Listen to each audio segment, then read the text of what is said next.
ನಮಸ್ಕಾರ. ಯಾರ್ಯಾರು subscribe ಮಾಡಿಲ್ವೋ subscribe ಮಾಡಿ, ಶೇರ್ ಮಾಡಿ, ಲೈಕ್ ಮಾಡಿ, ಕಾಮೆಂಟ್ ಮಾಡಿ. ನಮ್ಮ ಮನೆಯಲ್ಲಿ ಸಿದ್ದರಾಮಯ್ಯನ ಅಕ್ಕಿನ ತೋರಿಸ್ತೀನಿ ರೀ. ಅದನ್ನು ತಿಂದರೆ ಸಣ್ಣಕ್ಕೆ ಸ್ಲಿಮ್ ಆಗಿರ್ತೀವಂತೆ. ನಮ್ಮ ಮನೇಲಿ ದೊಡ್ಡವರು ಅನ್ನೋದು. ಈ ಅಂಗಡಿಗಳಲ್ಲೆಲ್ಲ ತಿನ್ನಬೇಡಿ, ಪಾಲಿಶ್ ಹಾಕಿರ್ತಾರೆ, ಶುಗರ್ ಬಂದುಬಿಡುತ್ತೆ, ಅದೆಲ್ಲ ತಿನ್ನಬಾರ್ದು. ನಮ್ಗೆ ಸಿದ್ದರಾಮಯ್ಯ ಇರೋದೇನಕ್ಕೆ? ಅವ್ರಿಗೆ ಓಟ್ ಹಾಕ್ಲಿಲ್ವಾ? ಇವಾಗ ಗೃಹಲಕ್ಷ್ಮಿ ಅಂತೂ ಬಿಟ್ಟಿಲ್ಲ. ಸಿದ್ದರಾಮಯ್ಯನವ್ರನ್ನಂತೂ ಸಾಧ್ಯ ಇಲ್ಲ ಬಿಡಿ. ನಮ್ಮ ಮನೆಯಲ್ಲಿ ಸಿದ್ದರಾಮಯ್ಯನವ್ರೇನಾದರೂ ನಮ್ಮ ಮನೆಯವ್ರು ದೊಡ್ಡವ್ರಿಗೆ ಸಿಕ್ಕಿದ್ರೆ ಅವ್ರನ್ನ ಸಿದ್ದರಾಮಯ್ಯನವ್ರ ಗತಿಗೂ ಇಂದ ಶಾಪಗಳ ಮೇಲೆ ಶಾಪಗಳು, ಒಂದ ಎರಡ ಮನೆಯಲ್ಲಿ ಹಾಕೋ ಶಾಪಗಳಿಗೆ ಸಿದ್ದರಾಮಯ್ಯನವ್ರು ಜೈಲಿಗೆ ಹೋಗ್ಬಿಟ್ಟಿದ್ದಾರೆ. ನಮ್ಮ ಅಕ್ಕಪಕ್ಕ ಮನೆಯವ್ರದ್ದೆಲ್ಲ ಅದೇ ಕಥೆನೇ. ಎಲ್ಲರೂ ಒಂದುಗೂಡ್ಕೊಂಡ್ಬಿಡ್ತಾರೆ. ನೋಡಿ ಅಕ್ಕಿ, ಇದು ಡಿಬೋ ಅಕ್ಕಿ.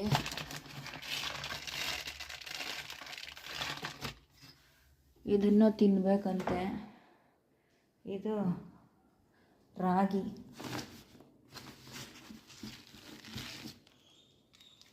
ಇದು ನೋಡಿ ಹೆಂಗೈತೆ ರಾಗಿ, ಕಪ್ಪಗೆ. ಇದನ್ನು ಮನುಷ್ಯರಾದರೂ ತಿಂತಾರೆ, ಇದನ್ನು ತಿಂದವ್ರು ಉಳಿತಾರೆ. ಅದು ಮುದ್ದೆ ಮಾಡಿದ್ರೆ ಹೆಂಗೆ ಬರುತ್ತೆ ಗೊತ್ತಾ? ಕರ್ರಿಗೆ. ಆ ಮುದ್ದೆ ನೋಡಿದ ತಕ್ಷಣ ಊಟದ ಮೇಲೇ ಅಸಹ್ಯ ಹುಟ್ಟುಬಿಡ್ಬೇಕು, ಊಟನೇ ಬಿಟ್ಟುಬಿಡಬೇಕು, ಹಂಗೆ ಮಾಡ್ತಾರೆ. ಅವರು ಅದಕ್ಕೇ ತಂದುಕೊಡೋದು. ಊಟ ಬಿಟ್ಬಿಡಲಿ ಇವರು, 3 ಹೊತ್ತು ತಿನ್ನೋದು ಮಿಕ್ಕಿಬಿಡುತ್ತೆ ಅಂತ ಆ ರಾಗಿನ ಕೊಡ್ತಾರೆ. ಅದನ್ನು ನೋಡಿದ ತಕ್ಷಣವೇ ಊಟ ಎಲ್ಲ ಬಿಟ್ಟುಬಿಡ್ಬೋದಲ್ವ, ಅದಕ್ಕೆ. ಇನ್ನು ನೀರು ನಾವು ಇದರಲ್ಲಿ ಕುಡಿಯೋದು ನೋಡಿ, ಇದರಲ್ಲಿ ಇಟ್ಕೊಂಡು ಕುಡಿಬೇಕಂತೆ. ಇದರಲ್ಲಿ ಇಟ್ಕೊಂಡು ಕುಡಿದ್ರೆ ಆರೋಗ್ಯ ಹೆಚ್ಚಾಗುತ್ತಂತೆ, ನಾವು ಹೆಲ್ತಿಯಾಗಿರ್ತೀವಂತೆ, ಆಯುಸ್ಸು ಹೆಚ್ಚಾಗುತ್ತಂತೆ. ಅಂದರೆ ಡಿಪೋದು ಏನದು ರಾಗಿ, ಅದು ಮಾತ್ರ ತಿನ್ಬೋದು. ಅದು ಆರೋಗ್ಯಕ್ಕೆ ಹೆಚ್ಚಂತೆ. ಯಾವ ಥರನಾ? Polish ಹಾಕಿರಲ್ವಂತೆ, sugar ಬರಲ್ವಂತೆ. ಅದು ಪಾಲಿಶ್ ಹಾಕಿರ್ತಾರಂತೆ, ಶುಗರ್ ಬರುತ್ತಂತೆ. ನಾವೇನಾದರೂ ಕಾಸ್ಟ್ಲಿ ಅಕ್ಕಿದೇನಾದರೂ ತಂದುಕೊಟ್ರೆ ವಾಂತಿ ಮಾಡಿಬಿಡ್ತೀವಂತೆ. ಅದಕ್ಕೆ ನಮಗೆ ಇದೇನಂತೆ ತಂದುಕೊಡೋದು. ಇದು ತಿಂದವರೇ 100 ವರ್ಷ ಬದುಕೋದಂತೆ. ಮತ್ತು ನಮ್ಮನೆಯಲ್ಲಿ ವೀಕ್ಲಿಗೆ 3 ಟೈಮ್ಸು ಬೇರೆಯವ್ರ ಮನೆಗೆ ಕಳಿಸ್ತಾರೆ ಊಟಕ್ಕೆ. ಮಿಕ್ಕೊಳ್ಳುತ್ತೆ ಅಲ್ವಾ ಊಟ, ಅದಕ್ಕೆ. ಅದು ಮತ್ತು ಈ ದೇವಸ್ಥಾನಗಳಲ್ಲಿ ಪ್ರಸಾದ ಕೊಡ್ತಾರೆ ಅಲ್ವಾ, ಅದನ್ನು ತಿಂದ್ಕೊಂಡು ನಾವು ಬದುಕಬೇಕು 1 ವಾರ. ಆವಾಗ ಊಟ ಎಲ್ಲ ಮಿಕ್ಕೊಳ್ಳುತ್ತೆ. 1 ವಾರಕ್ಕೆ, ತಿಂಗಳಿಗೊಂದು ಸತಿ ಹಂಗೆ ಮಾಡ್ತೀವಿ.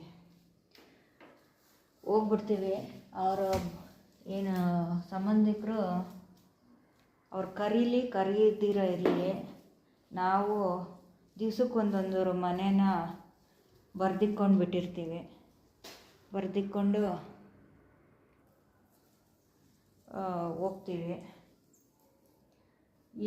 ಈ ವಾರ ಬಂದರೆ ಇವ್ರ ಮನೆಗೆ ಹೋಗಬೇಕು, ಆ ಮಂಗಳವಾರ ಬಂದರೆ ಬೇರೆ ಇನ್ನೊಬ್ಬರ ಮನೆಗೆ, ಈ ಥರ ಲಿಸ್ಟ್ ಮಾಡಿಟ್ಕೊಂಡ್ಬಿಟ್ಟಿದ್ದೀವಿ.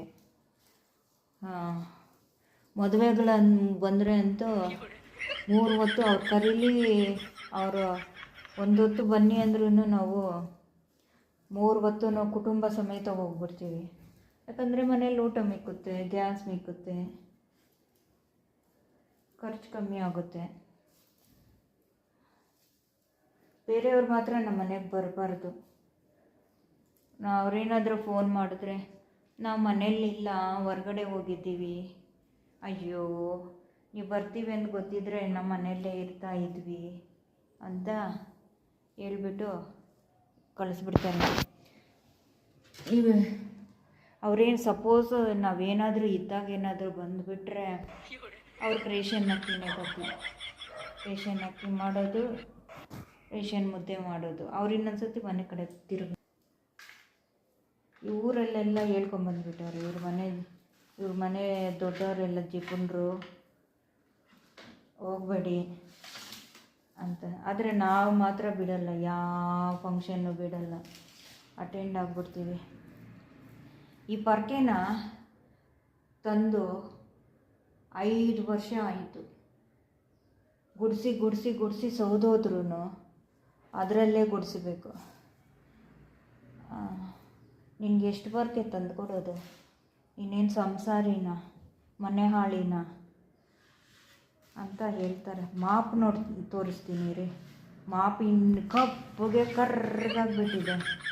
ಅದು ಸಪೋಸ್ ಏನಾದರೂ ಈ ಯೂಟ್ಯೂಬ್ಗಳಲ್ಲೇನಾದರೂ ಬಟ್ಟೆಯಲ್ಲಿ ಉಜ್ಜೋದು, ಮಾಪಕ್ಕೆ ಕಟ್ಕೊಂಡು ಅನ್ನೋದೇನಾದರೂ ತೋರಿಸ್ಬಿಟ್ರೆ ಅದು ರೂಢಿ ಮಾಡಿಬಿಡ್ತಾರೆ ನಮಗೆ. ಬಟ್ಟೆ ಕಟ್ಕೋ, ಯೂಟ್ಯೂಬ್ ಅವರು ದೊಡ್ಡವ್ರಿಗೆ, ವಯಸ್ಸಾದವ್ರಿಗೆಲ್ಲ ಯೂಟ್ಯೂಬ್ ನೋಡೋಕ್ಕೆ ಬರಲ್ವಲ್ಲ, ಅದಕ್ಕೆ ಸುಮ್ಮನೆ ಇದ್ದಾರೆ. ಬಟ್ಟೆ ಕಟ್ಕೊಂಡು ಉಜ್ಜೋದು ಅದೆಲ್ಲ ಇವಾಗ ಎಷ್ಟೊಂದು ಜನ ತೋರಿಸಿರ್ತಾರೆ. ಅದನ್ನೆಲ್ಲ ನೋಡಿದ್ರೆ ನಮ್ಮ ಗತಿ ಗೋವಿಂದ. ಅವ್ರಿಗೇನಾದರೂ ಯೂಟ್ಯೂಬ್ ಏನಾದರೂ ಗೊತ್ತಾಗ್ಬಿಟ್ಟಿದ್ರೆ ನಮ್ಮನ್ನು ಚಿಂದಿ ಉಡಾಯಿಸ್ಬಿಡೋರು. ನಾವು ಅದು ತೋರಿಸೋದಿಲ್ಲ ಯೂಟ್ಯೂಬು, ಅದೆಲ್ಲ ಇರೋದು ನಮ್ಮದೇನು ಹೋಗ್ಬಿಡುತ್ತೆ ಅಂತ. ಬಟ್ಟೆಗಳು ಮನೆಗೆ ನಾವು ಡ್ರೆಸ್ಸುಗಳು ವರ್ಷಕ್ಕೊಂದು ಜೊತೆ ಕೂಡ ತಂದು ಕೊಡೋಲ್ಲ. ಈ ಬೆಡ್ಶೀಟ್ಗಳು, ಈ ಕಾರ್ಪೆಂಟ್ ಏನದು ಕಿಟಕಿಗಳಿಗೆ ಹಾಕಿರ್ತಾರೆ ಸ್ಕ್ರೀನು, ಅವುಗಳಲ್ಲಿ ಚೂಡಿದಾರಗಳು ಹೊಲಿಸ್ಕೊಳ್ಳಿ ಅಂತ ಕೊಡ್ತಾರೆ. ಯಾಕೆ ದುಡ್ಡು ವೇಸ್ಟ್ ಮಾಡ್ತೀರಾ? ಇದಕ್ಕೂ ದುಡ್ಡು ಕೊಟ್ಟು ತಂದಿರಲಿಲ್ವಾ? ನಿಮಗೆ ದುಡ್ಡೇನು ಸುಮ್ಮನೆ ಬರುತ್ತಾ ಅಂದ್ಬಿಟ್ಟು ಆ ಬೆಡ್ಶೀಟ್ಗಳನ್ನ ಸ್ಟಿಚ್ ಮಾಡಿಸಿ ಚೂಡಿದಾರಗಳನ್ನ ಹೊಲಿಸ್ತಾರೆ. ಸ್ಕ್ರೀನ್ ಬಟ್ಟೆಗಳನ್ನ ಎಲ್ಲ ಹೊಲಿಸಿ ಕೊಡ್ತಾರೆ. ಈ ದೊಡ್ಡವ್ರದ ಸೀರೆಗಳಿರುತ್ತೆ, ಅದು ಹಾಕ್ಕೊಂಡು ಪರದು ಒಂದು 10 ವರ್ಷ ಆಗಿರುತ್ತೆ, ಅದನ್ನು ಕೂಡ ಬಿಡೋದಿಲ್ಲ. ಅದು ಬಳಸೋದು ತಿರುಗಿ ಅದನ್ನೇ ಬಳಸ್ತಾರೆ. ಅದು ಸಾಯೋವರೆಗೂ ಅದನ್ನು ಬಿಡೋದಿಲ್ಲ, ಅದನ್ನೇ ಬಳಸಬೇಕು, ಅದನ್ನೇ ಹಾಕ್ಕೊಬೇಕು. ಯಾವತ್ತಾದರೂ ಒಂದು ಒಳ್ಳೆ ಊಟ ಮಾಡ್ಕೊಂಡು ತಿನ್ನೋಣ ಅಂದರೆ ಅದು ಅದೃಷ್ಟ ಇಲ್ಲ. ತಿರುಪೆಯವ್ರು ಹೋಗ್ತಾರೆ ಅಲ್ವಾ, ಆ ಥರ ಮನೆ ಹೋಗೋದು, ಮದುವೆಗಳಿಗೆ ಹೋಗೋದು, ಮದುವೆ ಮಂಜುಗಳಿಗೆ ಹೋಗೋದು. ಯಾರು ಬರಲಿ ಯಾರು ಬರ್ದಿರ ಇರಲಿ, ನಾವಂತೂ ಅಟೆಂಡ್ ಆಗಿರ್ತೀವಿ ಮದುವೆಗಳಿಗೆ. ಮುಯ್ಗಿ ಕೊಡಲ್ಲ, ಫ್ರೀ ಊಟ. ಮುಯ್ಗಿ ಏನಾದರೂ ಕೊಟ್ಬಿಟ್ರೆ ಅವ್ರ ಮನೆಗಳಿಗೆಲ್ಲ ಹೋಗ್ಬಿಡ್ತೀವಿ. ಚಪ್ರದ ಹಿಂದೆ ದಿವಸನೇ ಹೋಗ್ಬಿಡ್ತೀವಿ. ಬಳೆಗಳೇನಾದರೂ ಬೇಕಾದರೆ ಯಾರ್ದಾದ್ರೂ ಬಳೆ ಶಾಸ್ತ್ರ ಇರುತ್ತೆ ಮದುವೆ ಟೈಮಲ್ಲಿ, ಆವಾಗ ಹಾಕ್ಸೋ ಬಳೆಗಳು ನಾವು ಬಳಸೋದು, ತಗೊಳ್ಳೋದೇ ಇಲ್ಲ. ಒಂದು ದಿವಸ ಯಾಕೆ ಖರ್ಚು ಮಾಡಬೇಕು ಅಂತ ಅದನ್ನೇ ಬಳಸಿ ಸುಮ್ಮನೆ ಯಾಕೆ ವೇಸ್ಟ್ ಮಾಡ್ತೀರಾ ಅನ್ನೋದು. ಕರೆಂಟ್ ಬಿಲ್ ಅಂತೂ ನಾವು ಹಿಂಗೆ ಹಾಕೋಕ್ಕಾಗಲ್ಲ, ಬಂದು ಆಫ್ ಮಾಡಿಬಿಡ್ತಾರೆ. ಸಿದ್ದರಾಮಯ್ಯನವ್ರಂತೇನೋ ಸ್ವಲ್ಪ ಫ್ರೀ ಆಗಿಬಿಟ್ಟಿದ್ದಾರೆ. ಸಿದ್ದರಾಮಯ್ಯನವರು ಬಂದಾಗಿಂದ ಒಂದು ಸ್ವಲ್ಪ ಫ್ರೀಡಮ್ ಕೊಟ್ಬಿಟ್ಟಿದ್ದಾರೆ. ಇಲ್ಲದಿದ್ದರೆ ಮನೇಲಿ ಕರೆಂಟೇ ಇರ್ತಾ ಇರಲಿಲ್ಲ. ಬರೋದು, ಆಫ್ ಮಾಡಿಬಿಡೋದು. ಫ್ಯಾನುಗಳು ಹಾಕ್ಕೊಂಡು ಎಷ್ಟು ವರ್ಷಗಳಾಗ್ಬಿಡ್ತು. ಈ ಮಾಡಿ ಮೇಲೆ ಹುಲ್ಲು ಹಾಕ್ಬಿಟ್ಟು ನೀರು ಹಾಕ್ಬಿಡ್ತಾರೆ. ಫ್ರೀ ಏರ್ ಕಂಡೀಷ್ನರು, ಎ ಸಿಗಿಂತ ಚೆನ್ನಾಗಿರುತ್ತೆ. ಇದು ಆರೋಗ್ಯವಾದದ್ದು ಬಳಸಿ, ಅದೆಲ್ಲ ಬಳಸಬಾರ್ದು, ಈ ಥರ ಮಾತು ತಿರುಗಿಬಿಡ್ತಾರೆ. ಹೊಗಳಿಕೆ ಮಾತು ಇರೋದು. ಮನೆಯಲ್ಲಿ ಬಕೆಟ್ಗಳು ತಂದು ಎಷ್ಟು ವರ್ಷ ಆಯಿತು. ಇದು ಪೇಂಟ್ ಮಾಡಿರ್ತಾರೆ ನೋಡಿ, ಆ ಬಕೆಟ್ಗಳು. ಅದು ನಾವು ಪೇಂಟ್ ಮಾಡಿರೋದಲ್ಲ, ಬೇರೆಯವ್ರ ಮನೆಯಲ್ಲಿ ಪೇಂಟ್ ಮಾಡಿ ಇಡ್ಸಿರ್ತಾರೆ. ಇವ್ರು ಕಾಯ್ಕೊಂಡಿರ್ತಾರೆ ಯಾರ ಮನೇಲಿ ಪೇಂಟ್ ಮಾಡಿದಾರೋ ಏನೋ ಅಂತ. ಹೋಗ್ಬಿಟ್ಟು ಓಡೋಗಿ ಈಸ್ಕೊಂಬಂದ್ಬಿಡ್ತಾರೆ. ನಾನು ಬಂದಾಗಿಂದ ಒಂದು ದಿವಸನೂ ನೋಡಿಲ್ಲ ಇವರು ಬಕೆಟ್ಗಳು ತೆಗೆದುಕೊಂಡಿದ್ದು. ಯಾರ ಮನೆಯಲ್ಲೂ ಏನೂ ಬಿಡಲ್ಲ ನೋಡಿ. ಇಲ್ಲೊಂದು ಬಕೆಟ್ ಇದೆ.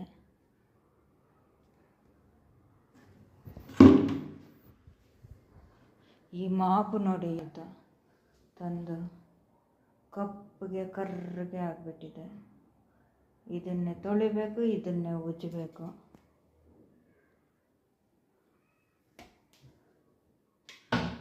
ನಿಮ್ಮನ್ನೇನಕ್ಕೆ ತಂದಿರೋದು?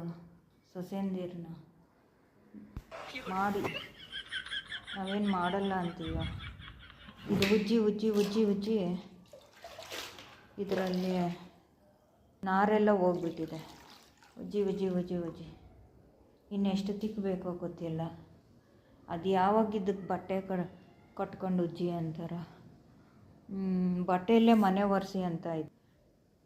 ಆದರೆ ನಮ್ಮ ಕೈಯಲ್ಲಿ ಆಗಲ್ಲ. ಒಂದು ಸ್ವಲ್ಪ ದಿವಸ ಒರೆಸಿದ್ರು, ಅದು ಮಾಡಿಸಿದ್ರು, ಆಗಲಿಲ್ಲ.